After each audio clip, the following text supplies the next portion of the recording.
Assalamualaikum warahmatullahi wabarakatuh. Hai, apa kabar pemirsa? Senang sekali rasanya Erina kembali hadir untuk menemui Anda. Pastinya di program Sudut Pandang, satu program yang inspiratif dan menginspirasi untuk kita semua.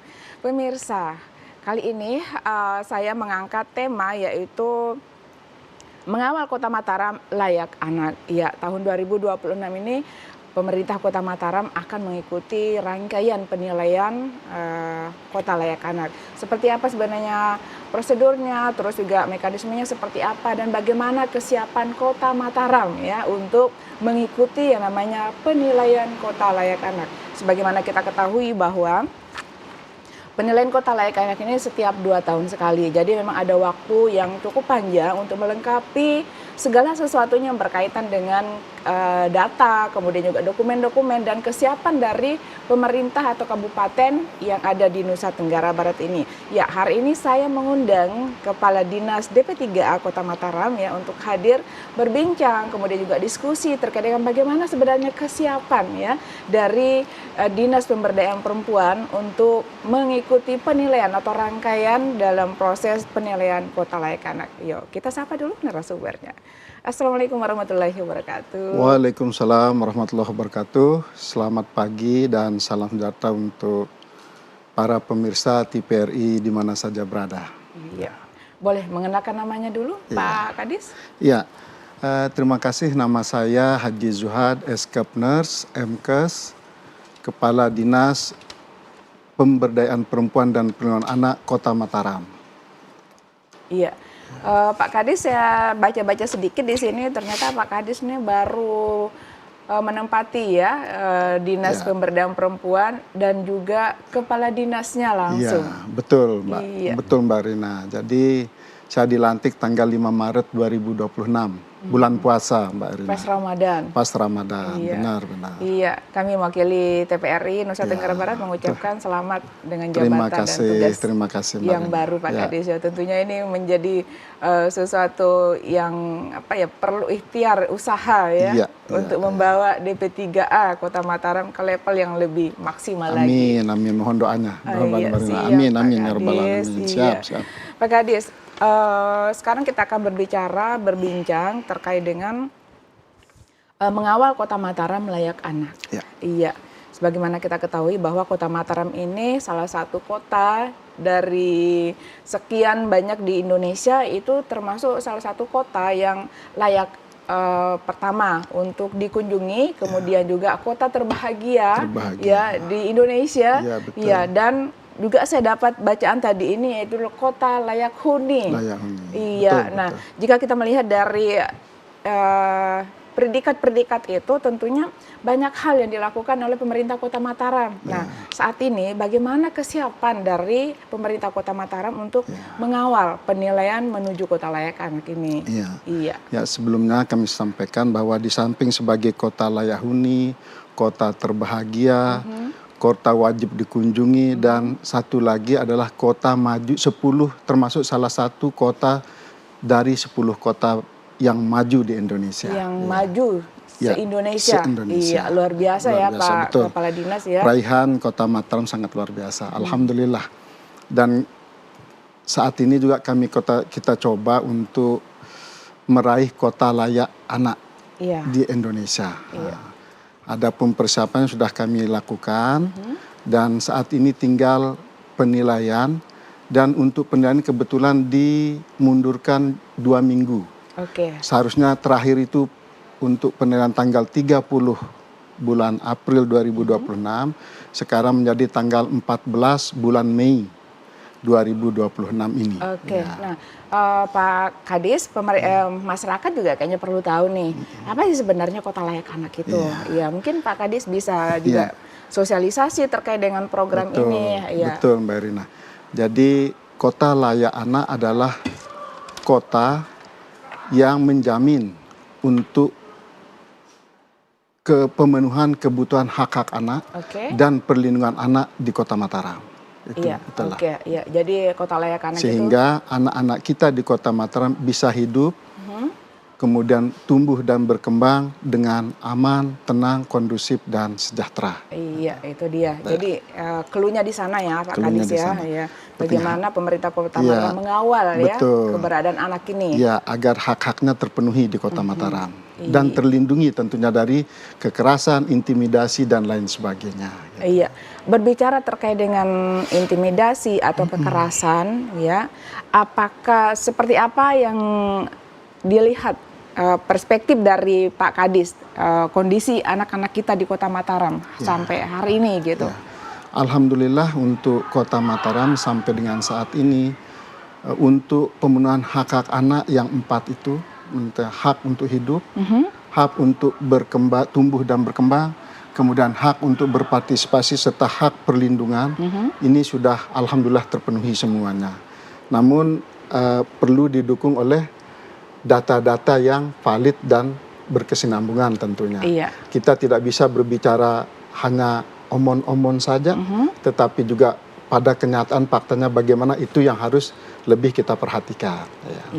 Seperti di Kota Mataram, ruang bermain anak sudah banyak. Contohnya adalah Taman Sangkareang. Ini yang sudah tersertifikasi secara nasional. Kemudian ruang-ruangan lain yang ruang-ruang terbuka seperti RTH Pagutan, ruang terbuka hijau Pagutan, kemudian teras Udayana, kemudian Taman Sari, sampai dengan Loang Baluk dan sampai ke Pantai Ampenan. Alhamdulillah itu sudah memenuhi hak-hak anak pada umumnya, Bu Erina. Iya, dan itu semuanya tempatnya representatif ya, Pak Kadis ya. Dan nyaman tentunya. Dan itu sudah digunakan beberapa tahun ini. Sudah beberapa tahun. Untuk event-event juga di sana. Termasuk event-event nasional maupun event-event di dalam kota lokal sendiri ya. Iya, luar biasa sekali ini pemerintah Kota Mataram ya Pak Kadis dengan banyaknya penghargaan-penghargaan, kemudian juga predikat-predikat yang didapat ya tentunya. Dan ini itu sangat sesuai dengan faktanya. Realnya seperti itu. Betul, tidak hanya piagam saja tentunya. Faktanya juga ya demikian. Gitu. Itu faktanya. Itu yang penting. Itu yang penting. 10 kota di Indonesia yang maju. Nah, itu luar biasa sekali ya Pak Kadis ya. Dari 500-an kabupaten dan kota mungkin itu luar biasa Pak Kadis. Ya, kita lanjut lagi Pak Kadis terkait dengan bagaimana Kota Mataram ini untuk menuju kota layak anak. Nah, kita juga ingin tahu Pak Kadis ya, kan partisipasi masyarakat juga ini kan perlu ya Pak Kadis ya. Misalnya sampai saat ini partisipasi masyarakat untuk support terkait dengan kesiapan kota layak anak ini seperti apa Pak Kadis? Untuk kesiapan masyarakat pada saat ini sudah kami turun bina, kemudian itu berkesinambungan dan masyarakat juga sangat peduli. Hal ini terbukti dengan beberapa kasus itu langsung dari laporan masyarakat. Ini menunjukkan bahwa awareness masyarakat sudah mulai meningkat. Nah, dan ini kami sangat apresiasi Bu Erina terhadap warga Kota Mataram. Di samping itu juga kepedulian warga kota di masing-masing lingkungan sekitarnya untuk memelihara tempat-tempat bermain anak, mengawasi anak, kemudian mengawasi tempat bermainnya anak, dan menjamin semua hak-hak anak itu terpenuhi. Dan kami himbau juga kepada masyarakat untuk berani bicara. Berani bicara untuk lindungi sesama.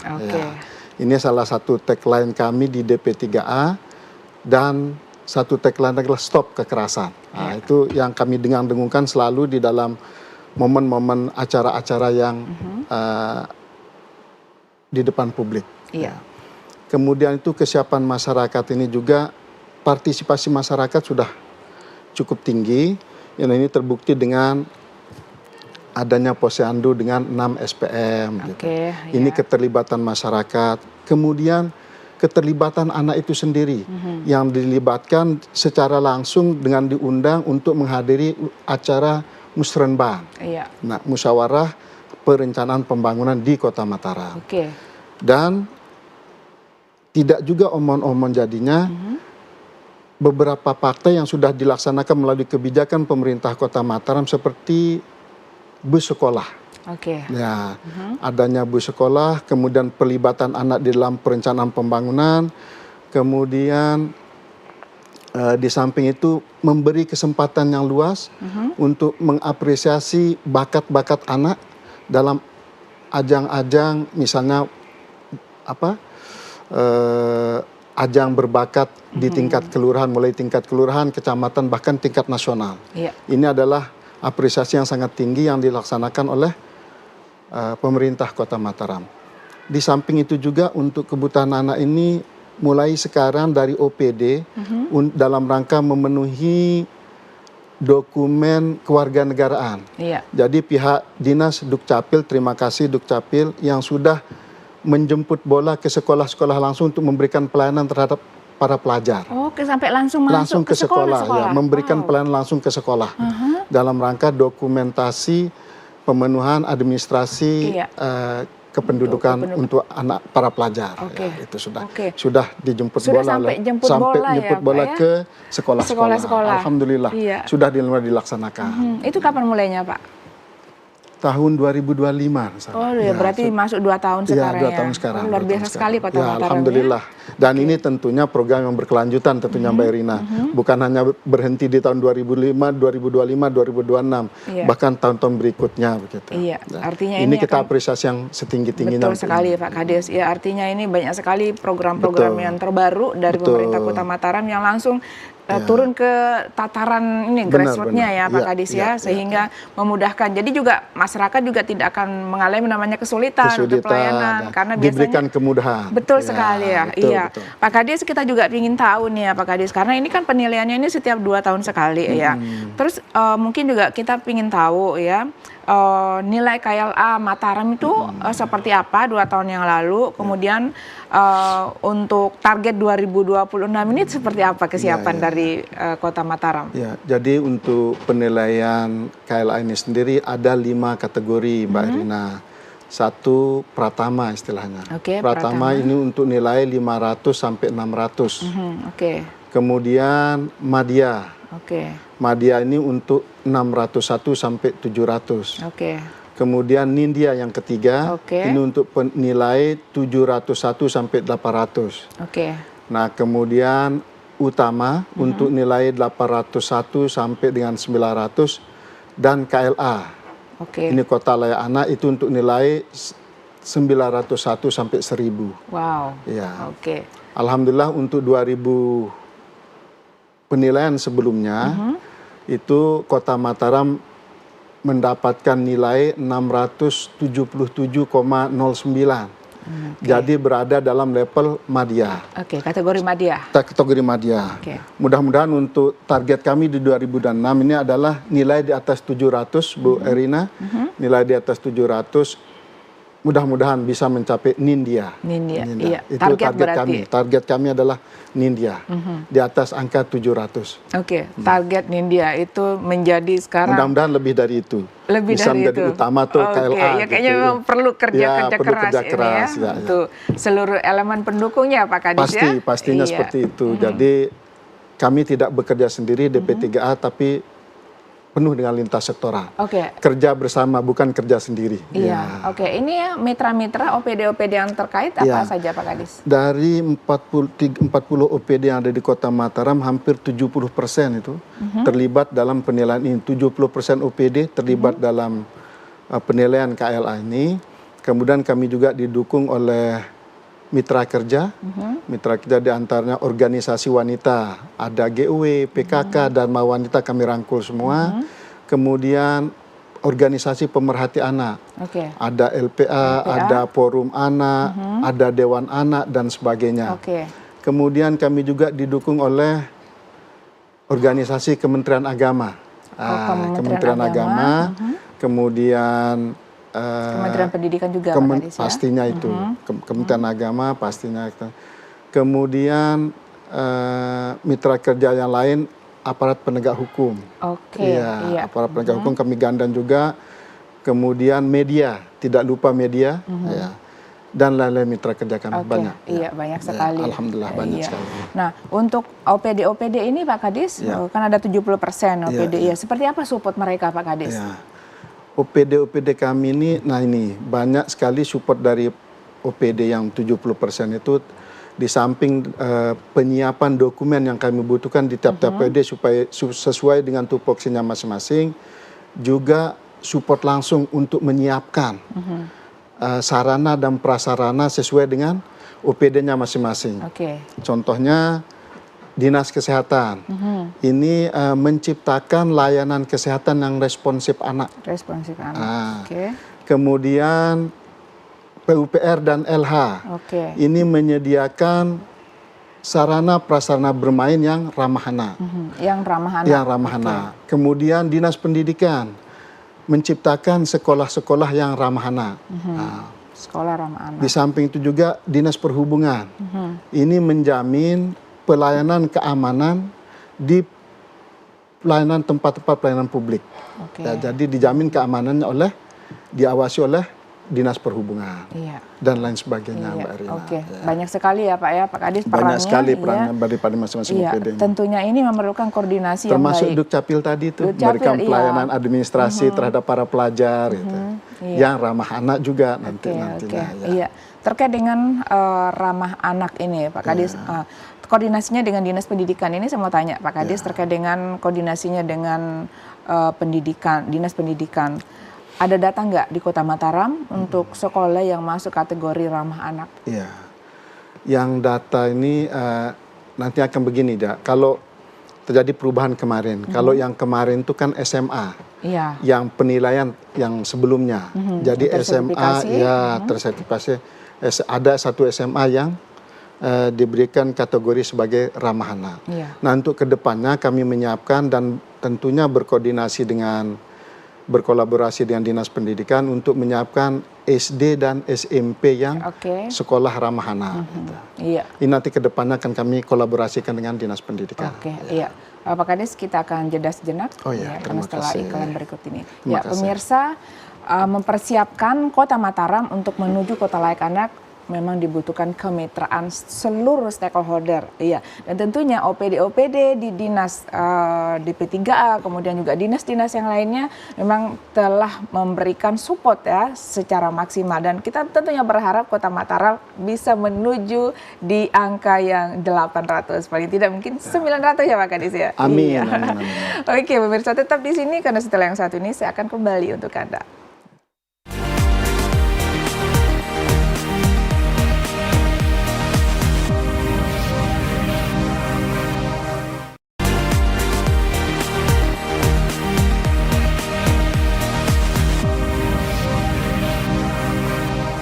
Pemirsa, kembali lagi masih bersama Erina di program Sudut Pandang pastinya, dan narasumber saya dari Dinas Pemberdayaan Perempuan. Sesuai dengan tema kita hari ini, yaitu berkaitan dengan bagaimana mengawal Kota Mataram ini menuju kota layak anak. Tentunya banyak indikator-indikator yang menjadi penilaian, dan ini menjadi kerja-kerja yang memang membutuhkan pertama dokumen, daya dukungnya, dan juga data-data yang harus valid sehingga itu bisa memberikan penilaian yang maksimal. Saya ingin sedikit bertanya kepada Kepala Dinas DP3A itu terkait dengan ada klaster-klaster ternyata di sini. Nah, masyarakat juga mungkin perlu tahu siapa tahu nih di luar sana ada yang ingin tahu terkait dengan apa-apa saja sih syarat dari KLA itu, kemudian mekanismenya seperti apa sehingga ada gambaran untuk kita bagaimana untuk mensupport dan mengembangkan dalam mengawal namanya kota layak anak. Pak Kadis, terkait dengan klaster-klaster pendukung dari KLA ini, mungkin juga bisa Pak Kadis informasikan. Jadi dalam penilaian KLA ini dibagi menjadi 5 klaster namanya, 5 kelompok. Yang pertama adalah klaster hak sipil dan kebebasan. Kemudian yang kedua, hak lingkungan keluarga dan pengasuhan alternatif. Dan yang ketiga, klaster kesehatan dan kesejahteraan. Kemudian yang keempat, klaster pendidikan dan pemanfaatan waktu luang dan kegiatan budaya. Dan yang kelima, klaster perlindungan khusus.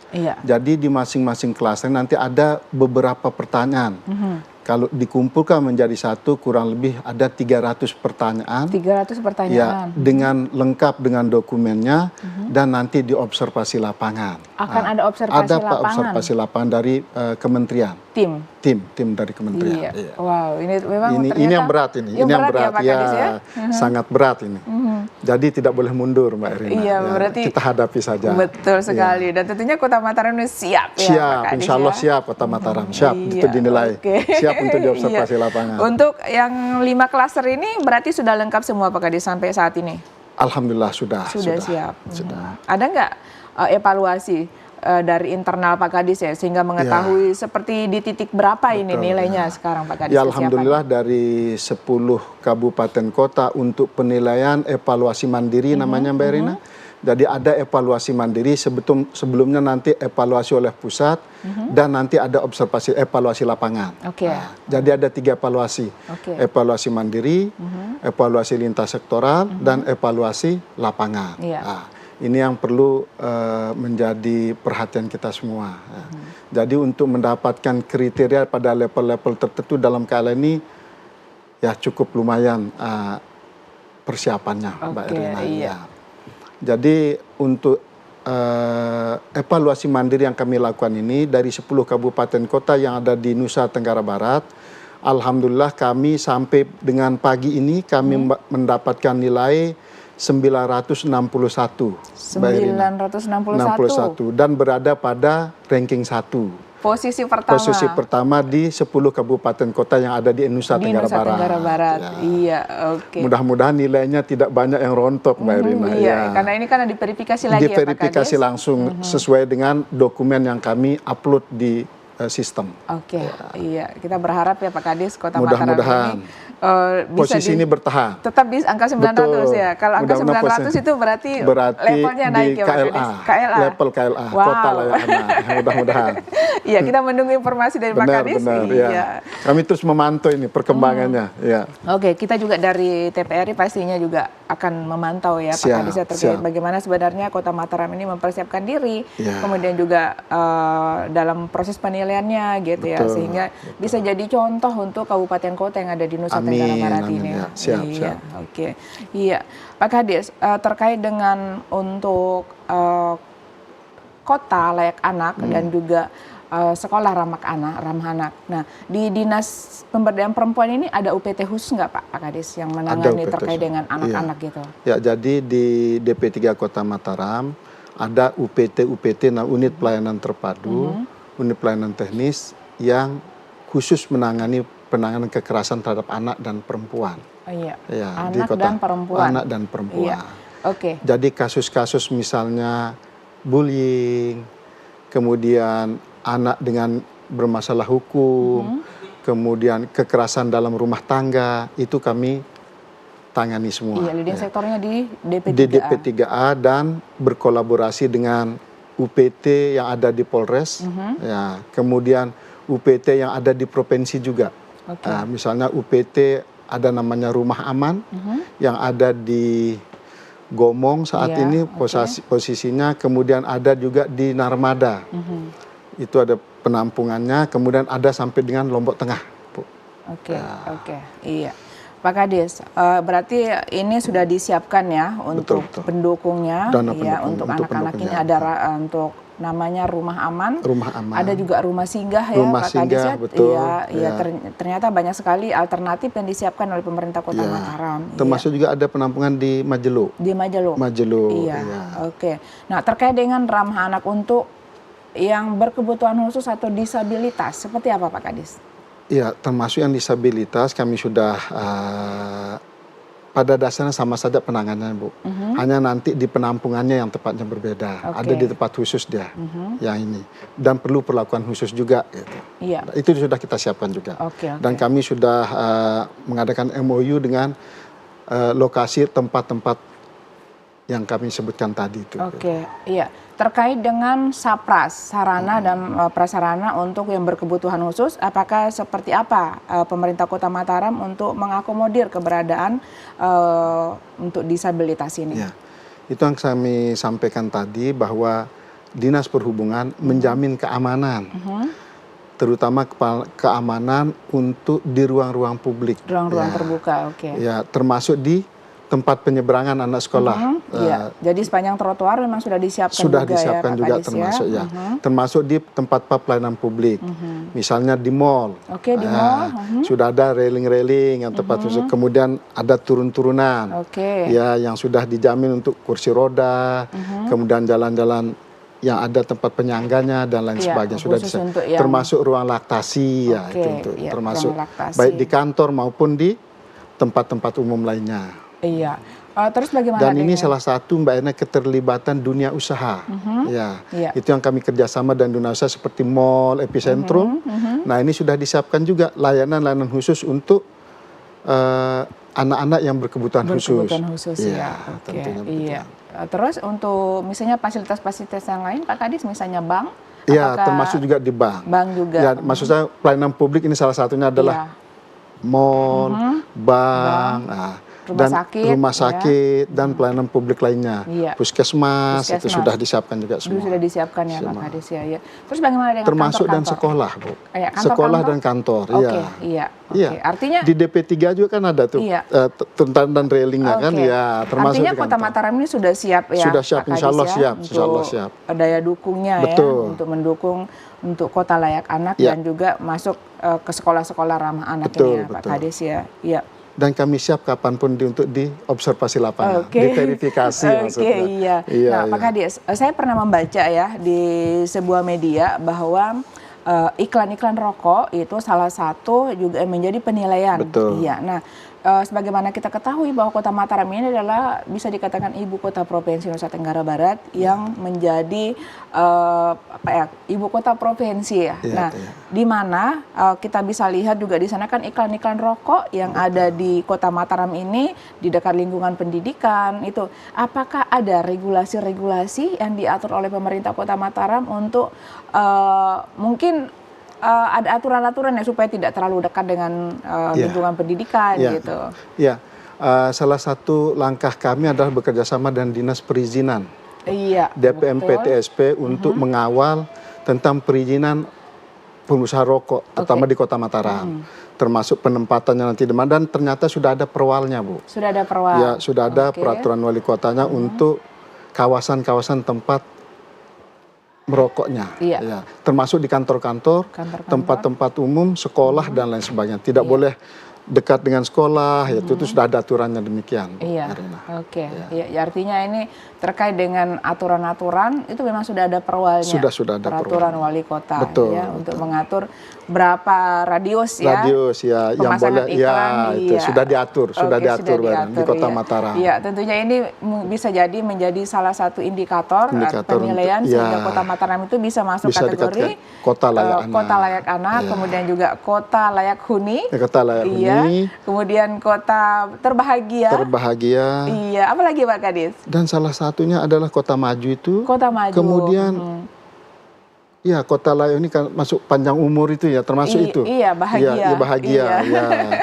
Jadi semboyannya kalau mau hidup panjang umur, hiduplah di Kota Mataram. Hiduplah. Kalau ingin bahagia, tinggallah di Kota Mataram. Namun ini juga akan berimbas juga nih tingkat kepadatan penduduk juga Pak Kadis ya. Otomatis itu secara automatically lah. Dengan segala hiruk pikuk kalau satu kota dikategorikan metropolis dan dengan penduduknya yang banyak tentu didukung oleh daya dukung yang sangat banyak pula serta dengan permasalahannya itu pastilah.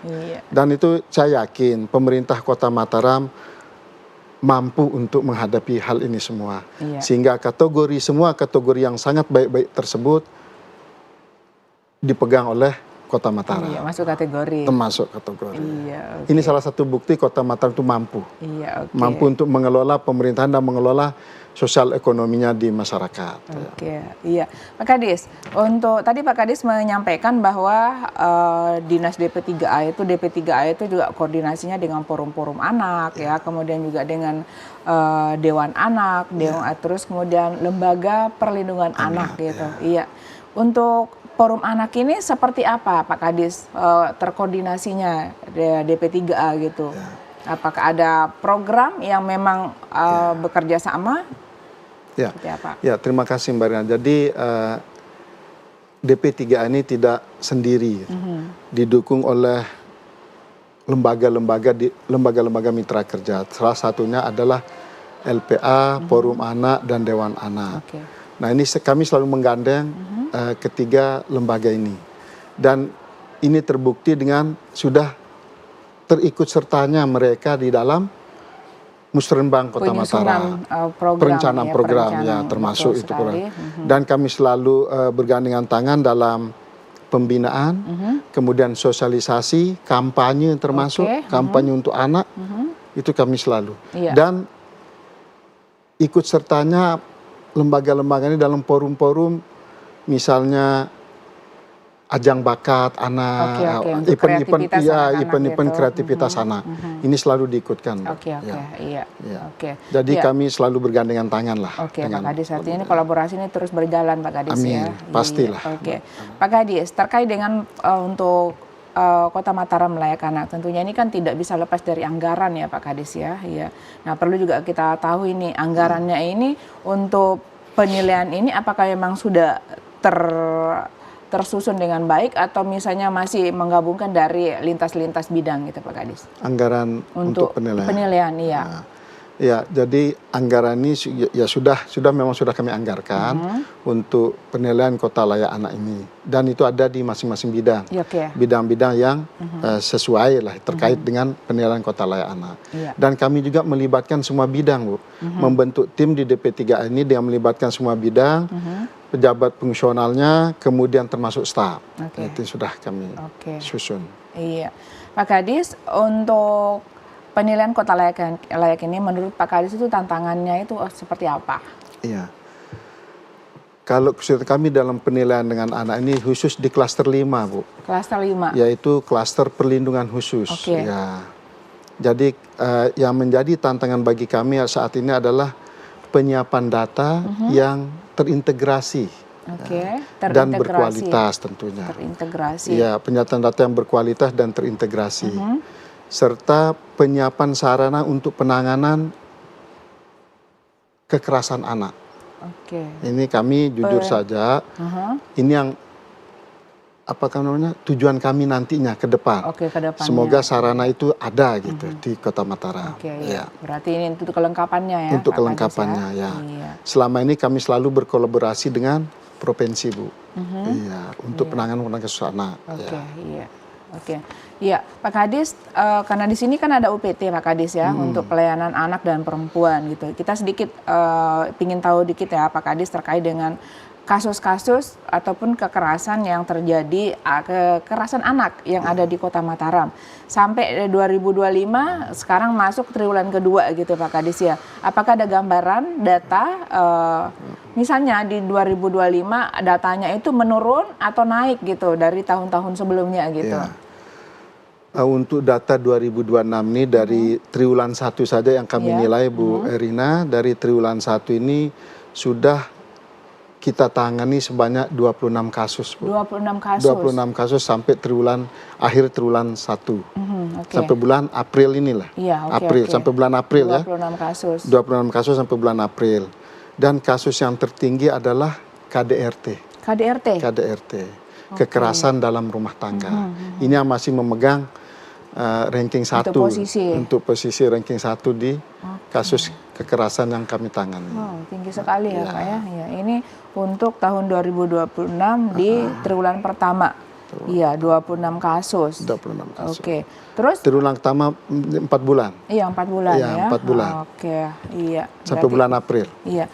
Untuk penanganannya Pak Kadis seperti apa? Koordinasinya dengan pihak kepolisian, terus dengan pihak yang lain? Iya, bahkan kami melakukan operasi gabungan, Bu. Operasi gabungan. Iya, di Udayana kemarin itu. Iya.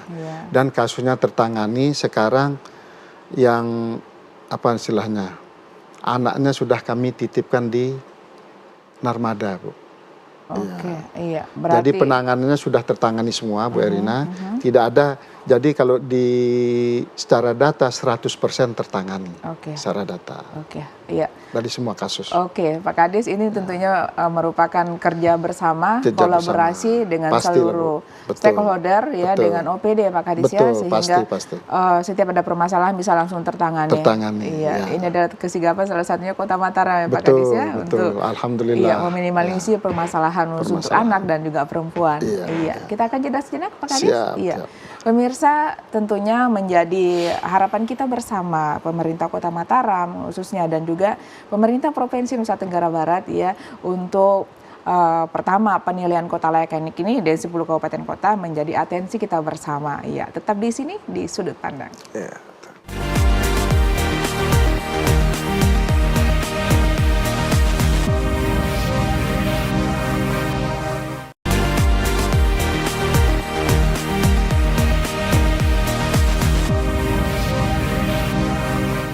Pemirsa, kembali lagi masih bersama Erina di program Sudut Pandang pastinya. Dan narasumber saya dari Dinas Pemberdayaan Perempuan, yaitu Kepala Dinas yang langsung ikut di sini ya untuk sharing, diskusi, dan tentunya memberikan informasi terkait dengan bagaimana kesiapan Kota Mataram ya untuk penilaian kota layak anak ini ya. Iya, beliau memang baru sebulan lebih ya Pak Kadis ya, di 2 bulan ya di kantor sebagai kepala dinas, namun ternyata kerja-kerja beliau luar biasa sampai untuk penilaiannya ini bisa dikatakan nilainya itu sudah di angka 960 ya untuk evaluasi mandiri. Tentunya menjadi harapan kita bersama pemerintah Kota Mataram juga stakeholder lainnya untuk mengawal penilaian kota layak anak ini untuk sampai ke tingkat paling tidak KLA atau Kota Layak Anak. Iya. Amin. Iya, itu tentunya harapannya Pak Kadis ya bersama dengan jajarannya ya, dan juga pemerintah Kota Mataram. Iya.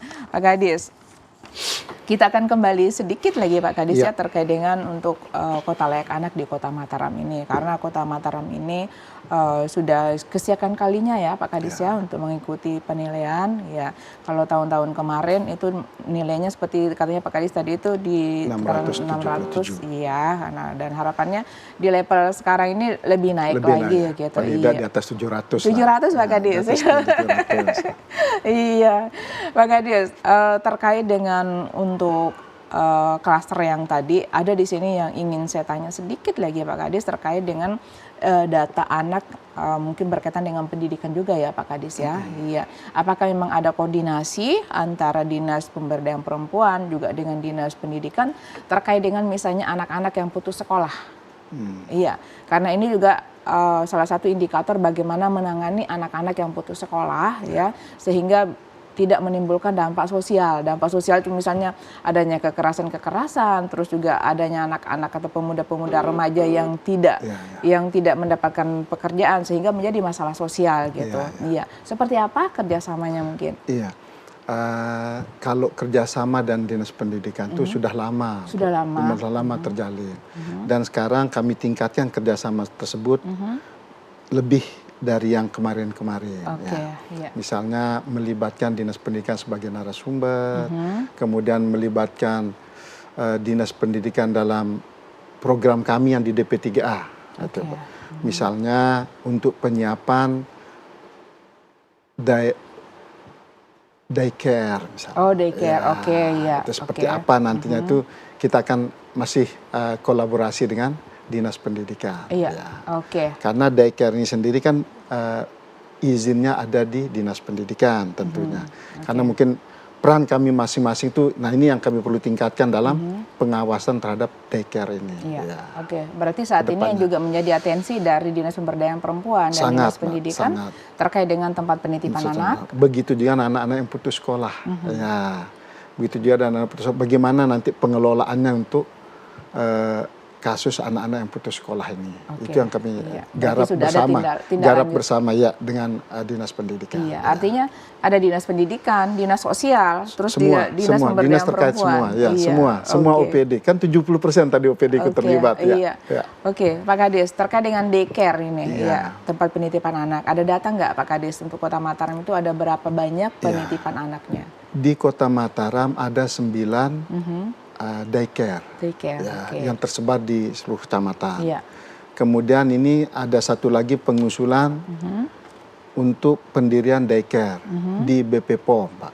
Oke. Ya, ini sudah kami survei kemarin dan surveinya maksudnya dari DP3 dilibatkan juga, Pak? Dilibatkan. Oke. Kami diundang itu dilibatkan untuk pembentukan daycare di BPPOM. Ya. Iya. Artinya di sana DP3A itu melihat apakah layak atau tidaknya seperti itu? Ya, paling tidak memberikan pertimbangan, ya, memberikan pertimbangan dan rekomendasi lah. Untuk bagaimana daycare yang baik ke depannya. Berarti juga ada SOP-SOP? SOP-SOP yang sudah kami berikan ke BPPOM. Ya, iya. Oke, Pak Kadis, karena untuk daycare ini juga kan memang sempat heboh ya Pak Kadis ya kemarin itu di Jogja. Iya. Nah, karena Kota Mataram ini kan bisa dikatakan juga banyak sekali penitipan tempat penitipan anak gitu. 9. Jadi 10 kalau ini jadi 10 gitu ya. Iya. Nah, ada nggak tindakan preventif nih, paling tidak ya Pak Kadis ya, dari mungkin dari Dinas Pemberdayaan Perempuan kerjasama dengan stakeholder lainnya gitu untuk mengantisipasi jangan sampai muncul hal seperti itu. Iya, betul, Bu. Jadi peran kami di DP3 ini terkait dengan daycare itu mengadakan pembinaan dan pengawasan. Pengawasan. Ya, pengawasan. Jadi ya alhamdulillah sampai saat dan mudah-mudahan tidak terjadi kasus-kasus seperti di Jogja gitu. Mudah-mudahan tidak terjadi kekerasan lah di dalam daycare tersebut. Iya. Ya. Untuk izinnya ini untuk daycare itu dari Dinas Pendidikan. Dinas Pendidikan. Kemudian peran dari DP3 ini sebagai pengawas. Pengawasan. Pembinaan dan pengawasan. Pembinaan dan pengawasan. Iya. Apakah melibatkan juga misalnya dari Dinas Sosial? Pasti, Mbak. Dilibatkan juga dinas sosial dan dinas-dinas lain. Ya, Arpus misalnya kan bisa dilibatkan untuk taman baca lah, literasi yang ada di daycare tersebut. Salah satu sarana prasarana harus diadakan di daycare. Oke, Pak Kadis, karena memang sangat menarik perhatian terkait dengan daycare ini. Ya. Karena di Mataram juga ini kan banyak sekali bisa dikatakan keluarga-keluarga yang produktif yang menitipkan anaknya yang mereka kerja di kantoran gitu ya, dan membutuhkan pengawasan. Dengan pengawasan ini dibutuhkan sekali untuk memberikan rasa aman juga pertama kepada keluarga, kemudian juga terkait dengan bagaimana kondisivitas di Kota Mataram ini. Pak Kadis, mungkin ada yang ingin disampaikan terkait dengan harapannya Pak Kadis Ya, jadi kami berharap pada seluruh masyarakat warga Kota Mataram untuk bisa memastikan anak-anak mendapatkan haknya di lingkungannya masing-masing. Kemudian kami berharap seluruh warga Kota Mataram untuk berani bicara, Bu. Jika ada terjadi kekerasan di mana saja. Jadi kekerasan itu bisa terjadi di mana saja, kapan saja, dan oleh siapa saja. Ini kami harapkan itu semakin banyak yang berani bicara untuk melaporkan, kami sangat bersyukur, Mbak. Berarti ini menunjukkan tingkat awareness masyarakat terhadap kepedulian terhadap perlindungan anak dan perempuan itu semakin tinggi di Kota Mataram. Pak Kadis, lembaga atau UPT-nya ini bisa di-share mungkin? Ada nomor kontak yang bisa diakses oleh masyarakat Kota Mataram dan juga alamatnya Pak Kadis sehingga istilahnya Dinas DP3A itu memberikan pelayanan juga berbasis online gitu ya Pak Kadis, seperti apa? Bisa Pak Kadis di-share? Jadi nanti akan seluruh masyarakat bisa menghubungi kantor DP3A Kota Mataram dengan alamat Jalan Gunung Rinjani nomor 1 Gomong Kota Mataram. Dasan Agung Dasan Agung Kota Mataram. Kemudian secara online dan bisa di-upload oleh online-nya di Sapa 129. Sapa 129. Bisa download Play Store. Nanti cari Sapa 129 bisa langsung terkoneksi di sana. Sapa 129. Sapa 129. Ini langsung ke kementerian, Bu. Langsung ke pusat. Nanti pusat akan menghubungi provinsi tempat lokus. Nanti provinsi akan menghubungi kabupaten kota di lokusnya masing-masing. Nah Pak Kadis ini Pak Kadis mengatakan ini langsung terkoneksi langsung ke pusat gitu. Betul. Dan itu termonitor, Bu. Jadi setiap hari itu kami sudah coba kemarin di salah satu kasus dan itu termonitor, ditelepon terus dari pusat bagaimana perkembangannya. Jadi itu sangat bagus gitu. Ya, jadi kalau sudah demikian berarti pelayanan kepada masyarakat sangat bagus. Oke. Iya. Iya. Oke, ini saya baru tahu juga nih Pak Kadis. Iya, Ya, ternyata ada sama. 129 Iya. atau telepon Pak Kadisnya sendiri boleh. Oh, boleh. Pak Kadisnya langsung bisa siap 24 jam ya Siap Pak Kadis 24 jam untuk melayani warga Melayani Kota masyarakat. Mataram. Ya, Iya, siap, oke. siap. Iya.